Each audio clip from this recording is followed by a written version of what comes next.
The new episodes of The Rings of Power premiered on Tolkien's death anniversary.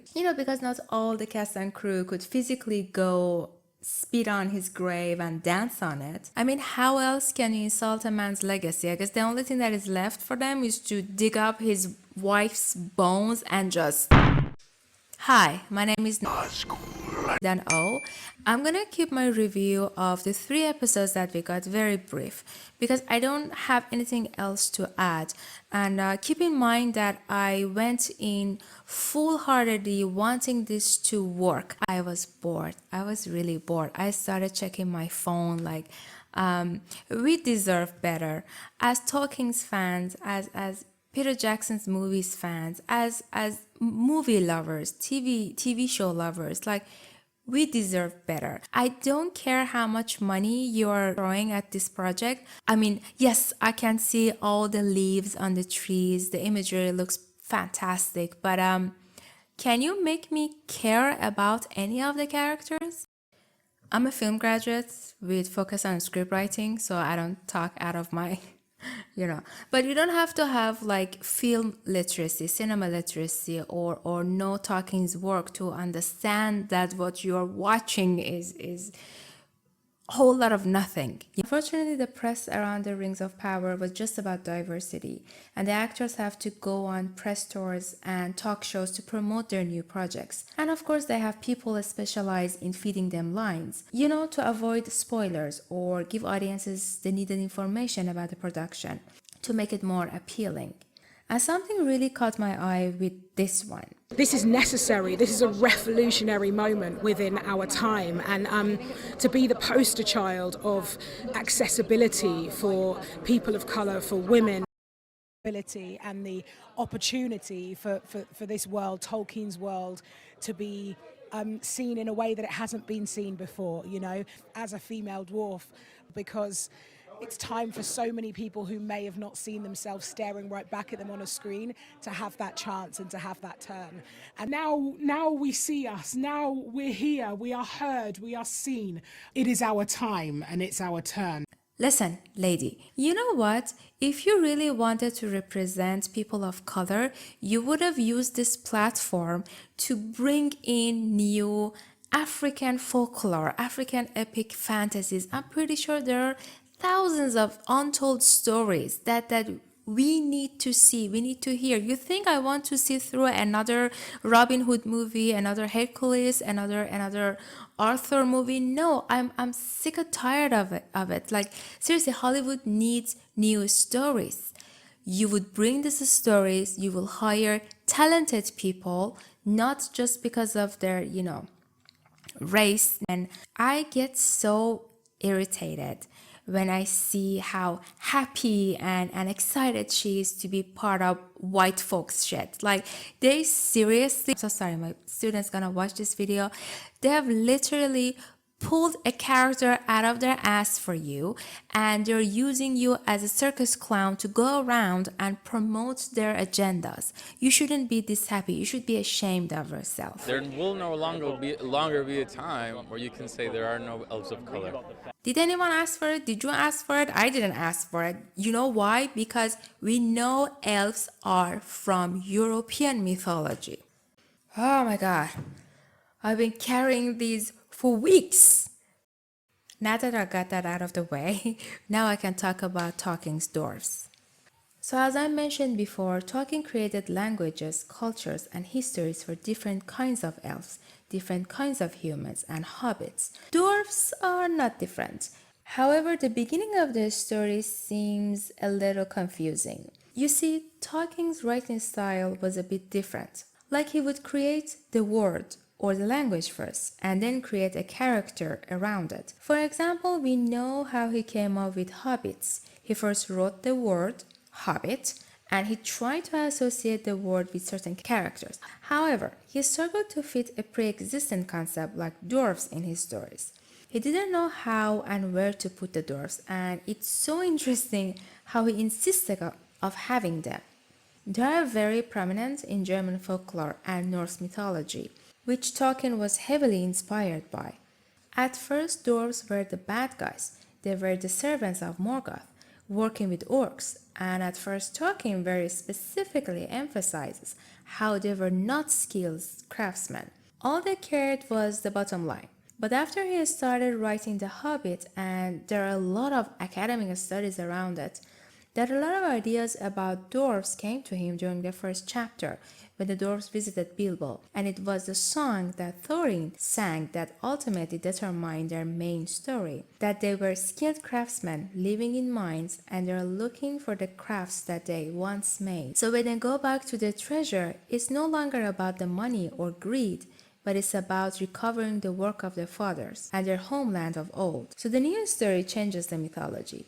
And over the course of the Hobbits, dwarves, particularly Thorin, becomes a hero. During The Lord of the Rings, we can see Tolkien beginning to develop these ideas further and give them more in-depth culture and characteristics. Their origin is a bit all over the place because Tolkien wasn't really sure where they come from. The only solid origin story we have is that they were made by the god Aule, the valor or god figures in his mythology, and he was in charge of earth and stones, but also craftsmanship. He was a Smithian god, and he makes dwarves to be his helpers. One day he decides to smash them with his hammer to destroy them, and I can't help but wonder if that was how Tolkien felt about his dwarves. But Iluvatar, another god figure, came in and took pity on them and sort of adopts them of his own. We still have two of his creations, elves and men, and the dwarves become the stepchildren that he infuses his own will into them. This messy origin story caused a little bit of confusion during the Lord of the Rings story, since many speculate that Sauron's 7 rings didn't have any effect on the dwarves because they were not of Iluvatar. However, I have to disagree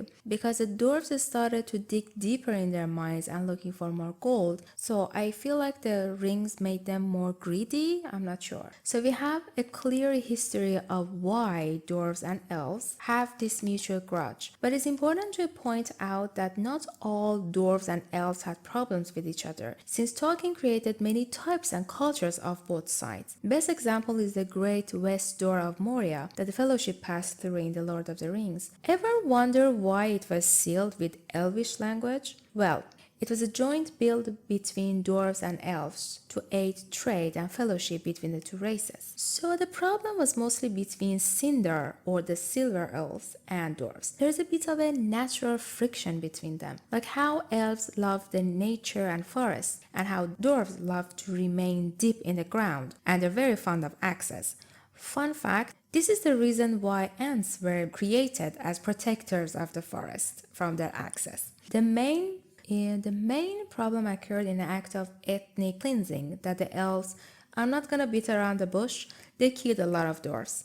I think they were called petty dwarves, kind of a derogatory name if you ask me, huh? There was another war between them around 6,000 years before the events of The Lord of the Rings. It was basically a war about bunch of jewelry and accessories made by dwarves for elves. It's a whole thing. That was the reason why they hate each other mostly. And that was a time that they started name calling. So elves called dwarves greedy and thieves. In Lord of the Rings, Tolkien pairs a lot of unusual groups together to fight a common enemy. I guess he wanted to use this as an excuse to end a lot of race wars in his creation. And this is why he focused on Gimli and his relationships with elves, Legolas in particular. In the movies, he is known as the comic relief, which I don't have any problem with that. He was funny as hell. But I have to say, in the books, he was pretty much the same. Like in the chapter where they were receiving their gifts from elves, it was him who was eating the cakes given by the elves, and he got warned from them to stop. And Gimli started to argue with them of how it tastes exactly like a famous dwarf cake and how they've stolen the recipe from dwarves while still stuffing his face, mind you. I find this interaction very interesting, as Tolkien brilliantly infused a real-life clash of cultures and races about who invented a certain food first. This attempt of easing the tension between race and culture problems with comedy is admirable. I know in modern times, a lot of comedians, actually, top of my head, Mel Brooks, the king of comedy, try to do the same thing. Hey, where are the white women at? Which it will not work today. My God, everybody's so sensitive. Gimli's character was designed to break down many of the stereotypes associated with dwarfs. How they were proud and greedy with rough edges and empty of emotions. But we know how he wept and mourned for the death of his cousin. We saw how he formed a wonderful friendship with Legolas, even though in the Jackson movies it became a buddy cop comedy, but still. We saw how he asked for the most sentimental gift from Galadriel, instead of a practical one for their journey. By the way, Gimli asking for Galadriel's hair is like how you admire the beauty of a flower, you know? It's nothing pervy, not like this guy.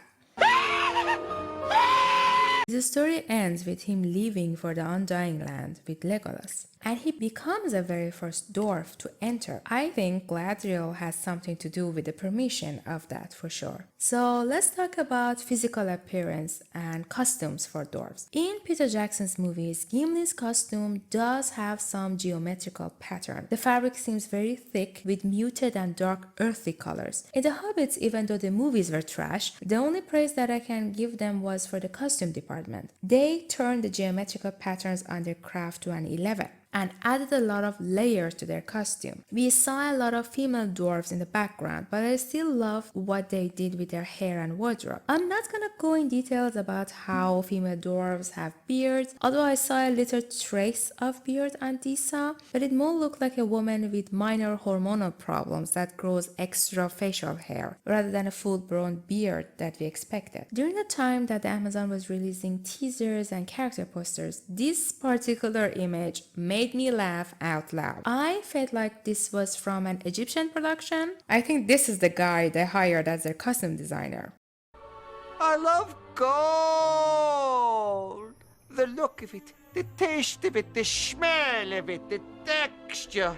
Putting gold everywhere doesn't make your production whimsical and magical, okay? Tolkien had left us with a rich script of each race's culture. Gold is associated with humans, silver is associated with elves, iron, gold, and gemstones are associated with dwarves. When I look at her character, I don't see her living in mines underground. If they wanted to copy everything off of Game of Thrones, I think they missed a huge one. In Game of Thrones, each realm and culture had its own clothes, and the shape and color of them reflected the environment of those characters. If you want to design a costume for a character that lives in mines underground, surrounded by stones, you would use thicker, layered fabrics with emphasis design on them. You would use lots of gemstones, especially that she's a princess, so chunky rings, gemstones in her hair. Ooh, by the way, that reminds me, her hair and makeup was awful. I wish they did a better hairdo for her. She looks like an orb. During the second episode of The Rings of Power, we see dwarves in Khazad-dûm. The place looked really good. I can't complain about that. Makeup and costume, not so much.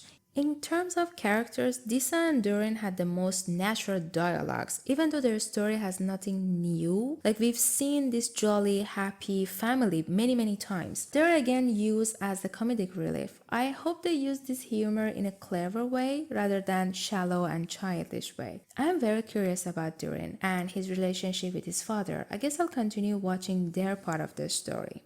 Owen Arthur by far has given us the best performance. Like, kudos to you, man. I know he's going through a lot during the interviews, but yeah, he's doing amazing as Durin. Good job. So there are a lot of news on how Amazon is attacking the fans. So fans started to use this sentence. I'm going to read it for you. Evil cannot create anything new. They can only corrupt and ruin good forces have invented or made.